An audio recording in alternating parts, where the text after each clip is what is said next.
নমস্কাৰ প্ৰিয় বন্ধু-বান্ধৱীসকল, Assamese daily tips নামৰ এই ইউটিউব চেনেললৈ আপোনাক স্বাগতম জনাইছোঁ। কাতি বিহুৰ হিয়াৰ পৰা শুভকামনা জনালোঁ। লগতে আজি আমি ক'ম 18, 19 আৰু 20 তাৰিখত কেইটামান ৰাশিৰ ভাগ্য বিশেষভাৱে প্ৰকট হোৱা দেখা গৈছে। আৰু এই ৰাশিকেইটাৰ ভাগ্য কেনেকুৱা হ'ব জানি লওঁ আহক। লগতে সেই ৰাশি কোনকেইটা ভালদৰে জানি লওঁ। বলক ভিডিঅ'টো আমি আৰম্ভ কৰোঁ। এই ৰাশিবোৰৰ বিভিন্ন মনোকামনা পূৰণ হ'ব।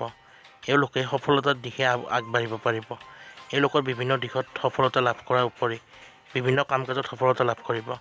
চাকৰি ব্যৱসায়ত যথেষ্ট উন্নতি হ'ব। লেনদেনৰ ক্ষেত্ৰত এওঁলোকৰ সুসম্পৰ্ক স্থাপন হ'ব কিছুমান মানুহৰ লগত, আৰু তাৰ দ্বাৰা এওঁলোকৰ আৰ্থিক লাভালাভ হ'ব। এওঁলোকৰ জীৱনত সুখ আহিব, পৰিয়ালত সুখ শান্তি বাঢ়িব, প্ৰেম দাম্পত্যত শুভ হ'ব তথা শিক্ষাৰ ক্ষেত্ৰতো বেয়া নহয়, আৰু স্বাস্থ্যও ভালে যাব। আৰু এই ৰাশিবোৰৰ এই সময়ছোৱাত বিভিন্ন ধৰণৰ সফলতা আছে চাৰিওপিনে দিশে।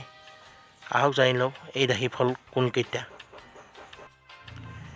এই ৰাশিকেইটা হৈছে মেঘ, ধনু, কৰ্কট, মিথুন, কুম্ভ, সিংহ আৰু তুলা ৰাশি। বন্ধু-বান্ধৱীসকল, যদি ভিডিঅ'টো ভাল পালে লাইক, কমেণ্ট, শ্বেয়াৰ কৰিব আৰু সদায় এনে ধৰণৰ ভিডিঅ' পাবলৈ আমাৰ চেনেলটো ছাবস্ক্ৰাইব কৰি দিব। ধন্যবাদ।